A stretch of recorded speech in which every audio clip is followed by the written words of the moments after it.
does me no good for you to get us good ranking if we either have a bad reputation or no reputation in terms of what people say about us online out there.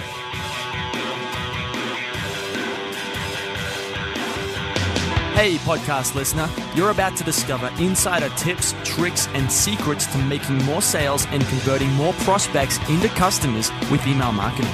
For more information about the Email Marketing Podcast or the Autoresponder Guy, go to dropdeadcopy.com/podcast. It's John McIntyre here, the Autoresponder Guy. I'm here with John Keel. Now, John came to me through actually a cold email I sent to someone named Anne. And I was contacting people about Infusionsoft. Turns out Anne's a campaign maniac. Apparently, she knows how to do all these crazy things with Infusionsoft. So I asked Anne to come on the podcast. Anne then refers me to John, who's built this amazing company that works with small businesses to manage the reputation and do their local listings and do some really, I think he's really on the forefront of what's going on in this industry, especially with the small businesses. We were just chatting about some of the stuff we talk about now, but to do with, if you go online and you search for a business and you can't find anything about them, that's even worse or just as bad as finding bad reviews. So I thought get John on, have a chat about what he's seeing in the industry, what's working, what's not working, and see where it can go. So this is really for people who have a small business, but I think there's going to be some interesting lessons for people who are running an e-commerce store or more of a traditional internet marketing operation. It's going to, I think, apply across the board. We'll see. John, how are you? Fantastic, John. Good to talk with you today. Yeah, it's good to have you on the show, man. Thanks for coming. So, before we get into, I guess, the nitty-gritty of what you do and what's working and what's not, can you give the listener a bit more of a background on who you are and what you do? Oh, sure, John. I appreciate it. Yeah, as I mentioned just a few minutes ago, this is actually a second career for me. I actually began to work for and ended up owning and running a traditional business. When I sold it in 95, we had 65 employees, 6 offices, and did about somewhere between $14 and $15 million a year in annual revenue. And quite frankly, I had to sell the business just to save my family from me. Really got out of control. And so I'm sitting there in Cincinnati in 95, and a friend of mine, or actually it was a buddy of mine, was the dean of the local graduate school, business college, Xavier University in Cincinnati, and I'd gone through the MBA program there before. And so he asked me to come in and teach. And so I started just teaching as an adjunct professor. And a couple of students one night, and it was January of 2007, came down after class. And these were, real people with real jobs. And they said, "What do you know about the internet?" And to give you a frame of reference, in January of 97, there were 72,000 websites in the world. Wow. That's not many, is it? Not many, and high speed was 1,800 baud, whatever a baud is. I don't know. It's slow.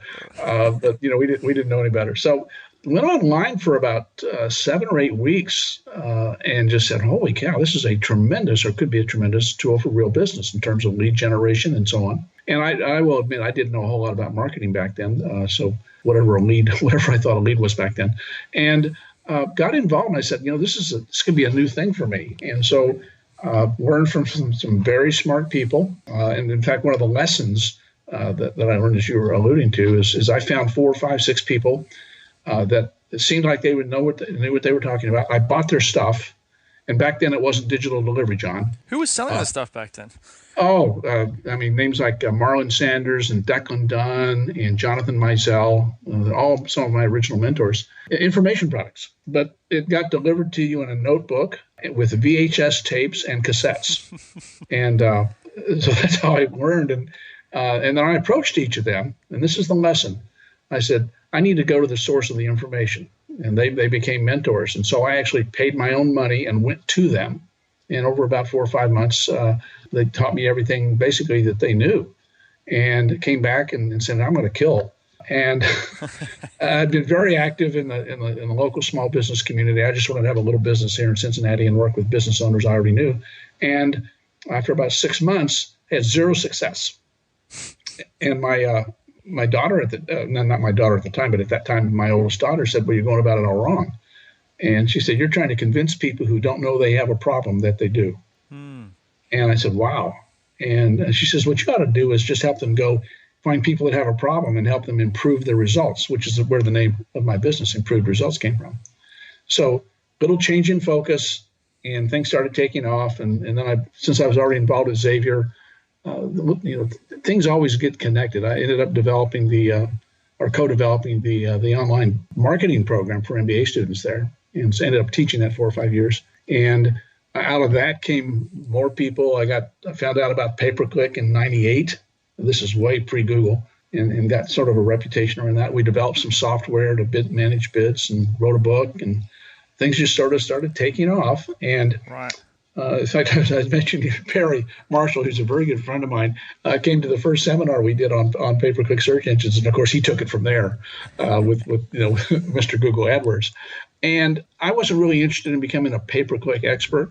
I didn't want to get myself typecast there, and just did general consulting. And out of my teaching, a lot of my students worked for agencies, so the agencies didn't know anything about the internet. So I came in and I was sort of their hired gun, worked with a lot of Fortune 100, 500 companies through them. And so as I mentioned, I got to the point where I said, I'm never going to work for a publicly held company again. Why is that? I'm curious.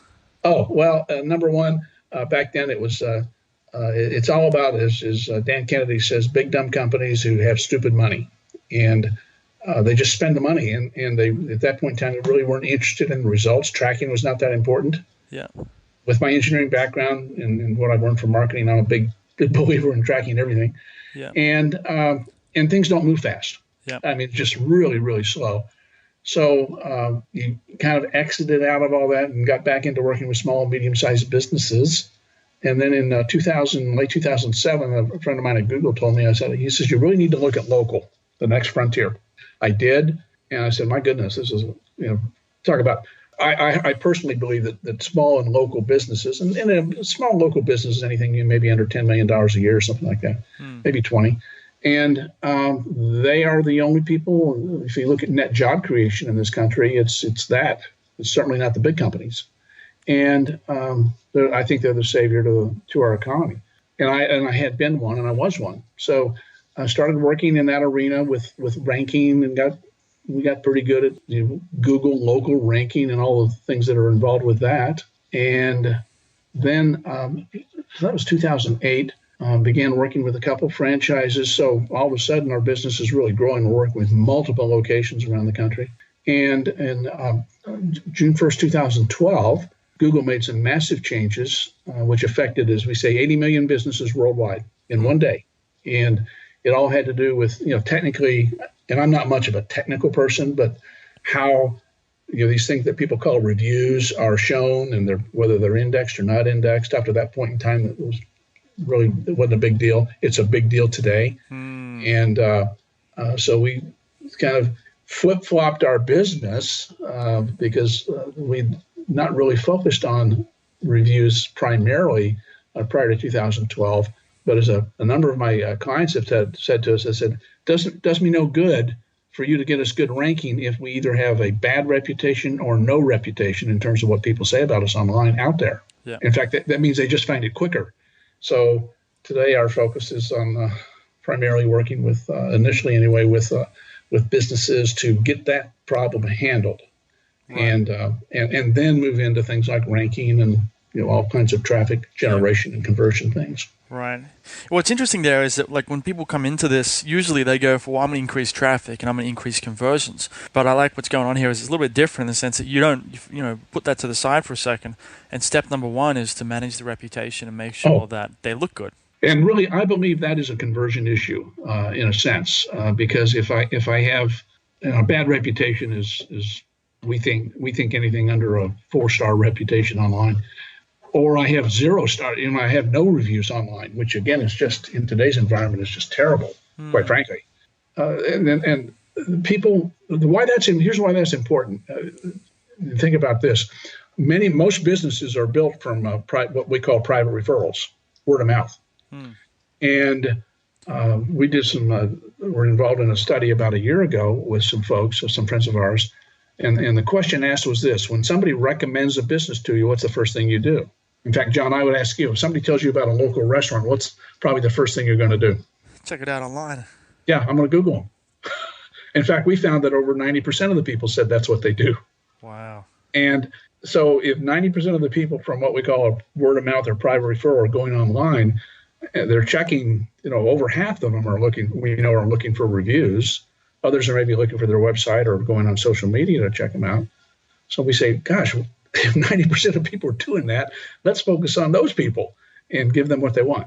The thing is, and you know this, with today reviews, it's just not reviews in Google or Yelp. It's just they're all over the place. You cannot hide. So if you're a business owner, and again, whether you're a local business owner or you're a national brand, there's stuff out there about you. Just look at Amazon. Look at all the reviews on Amazon, and people pay attention to this. And the interesting thing to me is, John, they don't even have to be true. In fact, we have a number of situations we know where people have written fake reviews. A competitor will hire somebody to write bad reviews about a competitor. Yeah. As I said to somebody recently, I said, I'm sorry I didn't make the rules, but this is the way it is today. So you have to decide whether or not you're going to play. Okay. So then if someone's willing to accept that, well, that's how the game's played today, I've got to get reviews somehow, but they don't have any, or they're trying to get this issue handled. What's your recommendation to someone who's trying to fix this? Well, we did another study just recently. We're involved in another study just recently, and one of the questions was, so why don't you leave a review? And about 500 people were surveyed. And they said, Bill, the major reason was because nobody asked me. So most businesses do not have a system. They might have a system in place for generating referrals, maybe, and hopefully they do, but they probably don't have a system in place for generating reviews. And in many cases, it's just asking a customer, client, or patient. Yeah. And we don't. By the way, we don't use the term review. We use the term and encourage our clients to, from a scripting standpoint, to say, "Hey, would you mind giving us some feedback?" Okay. Big difference, and everyone will say sure, and then I have to, either give them instructions on how to go to Google or Yelp, or have tools. Maybe I have a website they can go leave a review on that gets posted out to Google and these other sites. So it's having systems in place, developing systems, and systems, by the way, as we have found the hard way, that don't take a lot of our employees' time or energy because they've already got jobs they're doing. They don't need one more thing. So it's just thinking creatively of ways to do that. We even got the developed some stuff that we give to our clients that says, if somebody says, well, I don't really have time, and they say, well, do you have an Android phone or an iPhone? And they say, sure. I said, well, here's some instructions. If you just take 30 seconds, here's some instructions, take these with you, and it's step by step, 6 easy steps to post a review on Google or Yelp using an iPhone or an Android. Yeah. And it's just... One way I've thought of with situations like this is, you could obviously get like an iPad or something like that, set that up in the office. It's not going to work for some businesses, but I think generally speaking, this would work. You set it up on a stand or something at the exit or wherever people go after they've completed their purchase or the experience, and then just have a review application open and just say, hey, before you go, can you just fill out, can you fill out this feedback form? And, exactly. Yeah. That's one of the things we provide is sometimes we'll even provide the iPad with our clients, but it's open to that page. And again, before you go, would you mind giving us some feedback and pointing to it? Yeah. And some will, some won't. That's okay. And then, by the way, those that don't, I've got a patient list or a customer client list. Hopefully, I better have their name and email address to be able to market to them in other ways. And I have an email follow-up. Says, hey, thanks very much. Appreciate your coming in the other day. Would you mind taking a minute and going here? So I give them a link to maybe my Google page or my Yelp account and let them do it that way. Yeah. It's and it's a never-ending. Here's the thing. I participate with, I call these guys the heavy hitters. There's probably about 10 or 15 people who are really, really top drawer in this. They don't really consult at all. They just, I don't want to say they pontificate because they really know what's going on. So I participate in a webinar with these guys regularly. Okay. And they have said since last November, December, that 2015 and moving forward, reviews are going to be becoming more and more and more important. It's part of social proof and social engagement. Interesting. It's crazy how, like, when I look at this stuff, sometimes we get so caught up thinking it's, we need to read, a whole bunch of different books and master all sorts of techniques to grow the business or to improve the ranking or to get more customers. And I think here, this is so simple. Let's just get more reviews. It really is, John. And one of the things we've observed over the last several years is that, and again, I'll just go back to what we call a private referral, word of mouth. Somebody tells a friend about your business. Friend goes online to check you out. If you have glowing 5-star reviews, that's one more piece of social proof about your business. And then from an authority and credibility standpoint, it's huge. But if you have no reviews or just a couple or negative reviews showing, chances are, and I mean, for me personally, I won't call you. And we developed a term we call the uncall. You can't measure it because it never occurs, but there's a lot of business that people, we believe, are losing just because people have seen either bad stuff about them or no stuff about them online and just say, hey, I'm going to somebody else. Yeah. Yeah.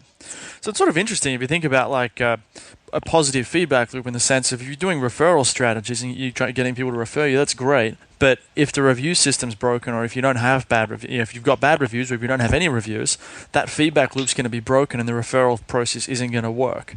But if you get the reviews fixed up, what's going to happen is people are going to refer you. Those people are going to go look you up on Google. They're going to see you've got good reviews. They're going to go to the business, and then they're going to refer you again, and it creates that positive feedback loop where the business starts to grow and grow and grow and grow. That's a good point. I'd never thought of it just that way, but the loop can be broken. And I was on a call last week, and actually somebody asked the question, well, how do I know if I have bad reviews? I said, it's simple. But sometimes we get, he said, well, I'll search for dentist in Cincinnati. I said, no, that's not how people look for you. If somebody's referred to you to them, they type in your business name and your city, and then they will type in reviews after it or not. And you'll see it's an easy check. Yeah. Yeah. Interesting. So do you ever get clients where like you have a business owner and you've told them to go check out the reviews and they're like, oh, it's probably going to be fine. Then they go have a look and they realize that they've got a whole bunch of bad reviews or maybe even have no reviews? It happens more than you would think. And shock is a response. I can remember almost like it was yesterday, about a year ago, and because we actually we prepare what we call a customer review report for people. Some little software stuff we've developed, so it shows you everything. And I sent one to this dentist, and he looked at it, and it includes all the negative reviews, by the way. And he had 4 or 5 negative reviews, and he called me almost in tears because number one, he had no idea. But secondly, 2 of the reviews weren't even patients. And he says, well, these are not true. I said, well, you know it, but nobody else does. And so, there's a way to get around all that. And so we were able to help him do that. But it's just the most important thing I think anybody can do. And as I told this group last week, I said, quite frankly, I don't even care if we ever work with you or not, but go check yourself out. And if everything's great, that's super, great work. But if you're asking the question, you probably don't know, and just see what they're saying about you. Yeah, interesting. I'm actually sitting here Googling stuff to see if I can find myself while we're chatting here. I can't seem to find too much. So maybe that's a bad thing. Actually, there's a lot of podcasts out there that I've done, but there's not many reviews. Yeah, and by the way, in your business, because you're more of an online marketer. You can be very proactive about that, and if somebody, you don't need that many if nobody else out there is competing. Relative to reviews, as opposed to say a local business, John, and 10 or 15 reviews in Google, just you'd stand out. Yeah. It's interesting too, like, cause when I just looked it up then, if I go John McIntyre, autoresponder review, because a lot of John McIntyres out there, so it's not a very unique name. But on here, there's a bunch of it's like podcast, Twitter, the website, YouTube, podcast, and then Clarity. So I think the podcast, in some ways, because you could look at, like, you've got reviews as a way to manage the reputation. You've also got, if you can get interviews or if you can get other sites to talk about you or mention you or in some way show up when you're there, and as long as it's positive, some sort of positive social proof, it still builds up that brand awareness of you being a trustworthy business. I totally agree with you. In fact, I did some research on you before we talked. And I said podcast after podcast after podcast. And from an authority and credibility standpoint, a game over. Yeah. Yeah. That's good to know it worked. That's good to I need to get those reviews though, but it's not really, I can't really put myself in Yelp yet.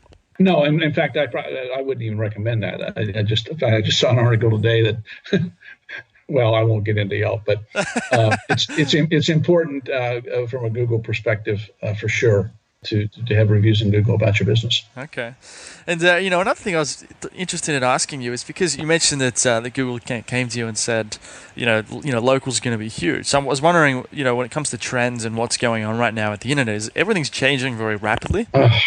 So what are you seeing, or what have you heard about? What's really changing right now? What's coming up? I mean, these are products, services we just added within the last 2 months.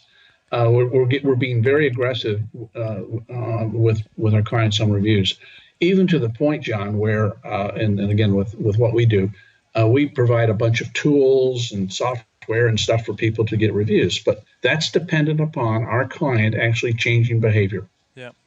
And asking. And what we were noticing is that they may and they may not. And so we work with somebody 3 to 6 months, and if they have no reviews or very few, even though we've done training and all that kind of stuff, it doesn't make any difference. It still comes back on us. So we have we've developed a CRM system that almost initially with a client, within the first 7 to 10 days, we'll say, we're doing all this other stuff for you. It's part of our onboarding process. But you need to send us a list of 50 to 100 of your clients' names with email addresses. We'll sign off on an NDA, and we will go get those reviews in your name for you. Yeah. So in 30 days, you'll have 10, 15, 20, 30 reviews. And we're not leaving it up to the business owner. It's another DF, done for you thing that we're seeing, just because, when we're running our own businesses, we're all busy, and this is not a high priority for most people. So that's a big trend. Another one, just in terms of I'll just call it traffic. How do we get more visitors to our website? We're convinced that retargeting is huge, and we are actively incorporating that whole issue of retargeting, whether it's incorporating with Google or Facebook ads or whatever, into our processes for our clients. Because at the end of the day, I believe that every business, regardless of what they do, is looking at how do I increase my revenue. How do I increase my revenue, and without getting exorbitant in terms of customer acquisition costs? This, in our opinion, is a way to do that. So we are becoming experts at that now to be able to offer that with everything else that we do to clients. Yeah, interesting, because there's I think what's working really well right now in the retargeting space is, I got a friend doing this right now, is you set up, say, you advertise an article of some kind on, it could be on like a restaurant review guide, or best places to eat in Seattle, something like that. Someone hits that page, reads the article, whatever it is, and then leaves. They go away, but you've cookied them. You've put a tracking code on their computer, which sounds kind of sinister, but anyway, you've put a tracking code on there. They go away, and then they start seeing ads all over Seattle. Anytime they're in Seattle, for the restaurant who actually created the article in the first place. Yep, it's and that's the other piece. Content first, worry about the sale later. Yeah, it's a really interesting way of. It's taken, with the internet and some of these technologies, it's taken the, sales used to be, it's very direct. Let's send people, a whole bunch of emails. Let's send them a direct mail pitch. Let's hit them with a billboard or a TV ad. And now it's much more, it's not so much softer, but it requires a little bit more finesse, a bit like, seduction, say, where you can't come blasting out. Yeah, I have to, and there are a lot of reasons, I believe, for that. But as a society, and it's not just here in the States, but around the world, we trust others less. And if I know that going in, that if I open my mouth, you don't trust me. So when I open my mouth, what I want to do is, how do I provide you value that improves your life? And say, and you didn't even ask me for my name and email address. Nope, didn't. And I might not ask for a couple steps in the sequence, so that at some point where you, number one, you understand from an authority standpoint, I really do know my stuff, or anybody. I know my stuff. I'm an expert, and you can trust me. Then you're more open to at least check me out a little bit more. I think so. The sales process, depending upon what we're selling, is changing, and I think it's changing very fast. Right. I mean, one way to do this is when you do the retargeting, you have an article on the best restaurants in Seattle, or a foodie's guide to Seattle or something, and then instead of linking to the your restaurant's website, you link them to the Google review places page. So then you're saying, hey, if you're looking for a restaurant in Seattle, here's a good one, and here's the review. So it doesn't even look like the restaurant's doing the ad. Yeah, this is pretty cool what's going on, and I will say that, I mean, you and I both know what it is, but I just had a talk yesterday with one of our major clients and mentioned retargeting, and he said, "Oh, I've heard of it, but what is it?" So I've actually developed a little PowerPoint presentation. It's 5 minutes long, and I just take him right through it. And he says, "Now that makes sense." Yeah. And so there's a lot of, I'll just call it ignorance in the marketplace. So that means opportunity. Yep, absolutely. Yeah, it's interesting. I've noticed, some of the clients that I'm working with now is that when I first got started with this 2 or 3 years ago, writing the emails as a bit more or less a freelance copywriter, I was pitching the emails. So I was offering, well, I'll give you 5 emails or 10 emails, and here's a price. And what I've been doing lately, and this is sort of a shift in, I think, the way I'm kind of running the business, is it's not about the emails. It's not about how long it takes to write or how many words are in there or anything like that. It's about the overall solution. So with retargeting, it's not about the retargeting and logging into AdRoll or something like that and setting it up and explaining it that way. It's about saying, well, we can, how you can have an article online. If you got 1,000 people in Seattle to visit this page, what if you could put a tracking code on every single person's computer and then create an ad that follows them everywhere they go? Wouldn't that be cool? And then they go, yeah. I mean, it sounds good. Yeah, exactly. So I'm not forcing you to do anything. I'm there. Marlon Sanders is an old-time copywriter, internet guy. He's been around forever. Great guy, knows his stuff. I remember back in the late 90s, he said this. He told me, he says, "John," and he's from Texas, so he has a Texas drawl. And he says, "John," he says, "making money is easy." He says, "You just go find out where people are and lay down in front of them." And that's really all we're talking about here. I like that. Very simple. Okay, so I think we're right on time here. So before we go, though, if people want to learn more about you or about the business and maybe get in touch and even become a client, where's the best place for them to do that? Well, they can go to our website, which is improved, IMPROVED, results, RESULTS.com. Just, check us out, look at the content, look at the testimonials and the reviews. Yeah. And, we've got a phone number that people can call. I will tell you this, John, I don't answer my phone. I only do scheduled calls, but leave a message and we can set something up. If you want to talk for 10 or 15 minutes, be glad to do that with somebody. Nice. And if you like, that phone number, if that's okay, is 513-257-8633. Perfect. So I'll have links to the website. I can even put the phone number on the podcast page on my website as well. Great. It's improvedresults.com and 513-257-8633 for improved results. John, thanks for coming on the show, man. John, it's been great. I really just enjoyed sharing with you, and I just, as you can tell, even though this is a second career, and they call me the old dog with new tricks, I'm on. We all are on vertical learning curves right now. That's what keeps us all young. It's exciting, and thanks for your time. Really enjoyed talking with you today. Good to have you.